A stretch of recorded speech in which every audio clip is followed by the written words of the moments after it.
जन्माष्टमी के दिन सभी कृष्ण मंदिरों को सजाया जाता है। चारों तरफ कान्हा के जन्म की धूम रहती है। इस दिन भक्त पूरे दिन उपवास करते हैं और यदि आप इस कथा को पढ़ते हैं तो इसके विशेष फल मिलते हैं। जन्माष्टमी व्रत कथा हिंदू धर्म में भगवान श्री कृष्ण के जन्मोत्सव के अवसर पर सुनाई जाने वाली एक महत्वपूर्ण कथा मानी जाती है। इस साल जन्माष्टमी का पर्व 26 अगस्त को मनाया जाएगा। इस पूरे दिन भक्त उपवास करते हैं और भजन कीर्तन में लीन रहते हैं। इस दिन कृष्ण मंदिर और घरों में स्थित मंदिर की विशेष रूप से सजाया जाता है और कान्हा के बाल रूप लड्डू गोपाल का श्रृंगार विधि विधान के साथ किया जाता है।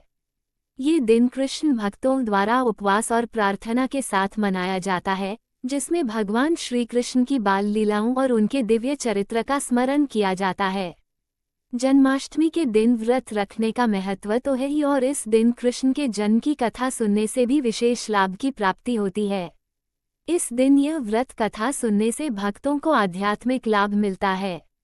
इस कथा का उद्देश्य भगवान श्री कृष्ण की महिमा और उनके जीवन के आदर्शों को लोगों तक पहुंचाना है, जिससे व्यक्ति अपने जीवन में धर्म, सत्य और न्याय के मार्ग पर आगे बढ़ें। जन्माष्टमी का पर्व श्री कृष्ण जन्मोत्सव का अवसर माना जाता है।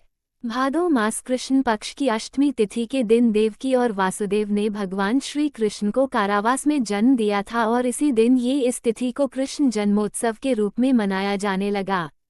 मान्यता है कि भगवान कृष्ण का जन्म मथुरा में स्थित कारावास में हुआ था। पौराणिक कथाओं की माने तो कृष्ण की माता देवकी राजा कंस की बहन थीं। कंस अपनी बहन से बहुत प्रेम करते थे और उनकी सभी इच्छाओं की पूर्ति करते थे। कंस ने बहन देवकी के वर के रूप में वासुदेव को चुना और धूमधाम से उनका विवाह करवाया।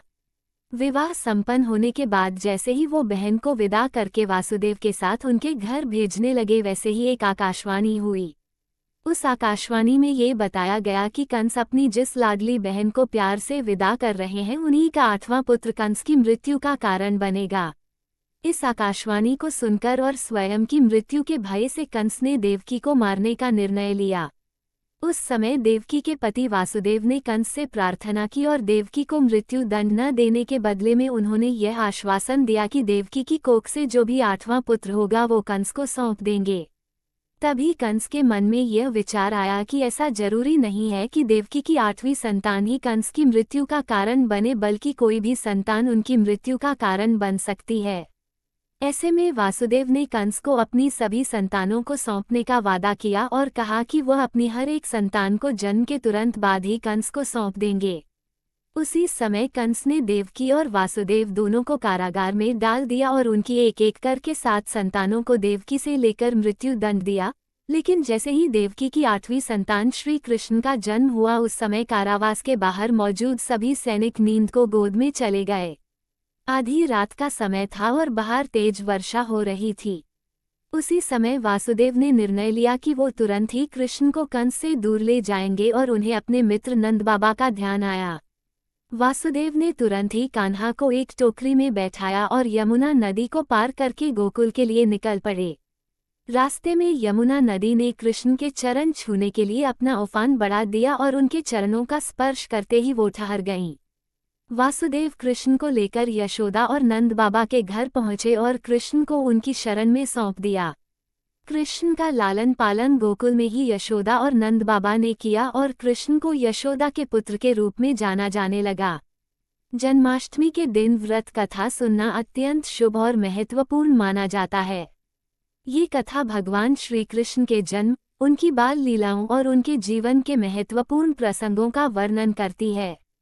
व्रत कथा सुनने से भक्तों को भगवान श्री कृष्ण की कृपा प्राप्त होती है और उनके जीवन में सुख, शांति और समृद्धि का वास होता है।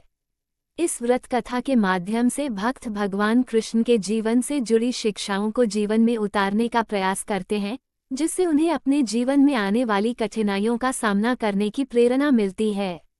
ये कथा हमें धर्म, सत्य और न्याय के मार्ग पर चलने के लिए प्रेरित करती है। श्री कृष्ण की बाल लीलाएं और हमें ये सिखाती हैं कि सच्चाई और धर्म का पालन हर परिस्थिति में करना चाहिए।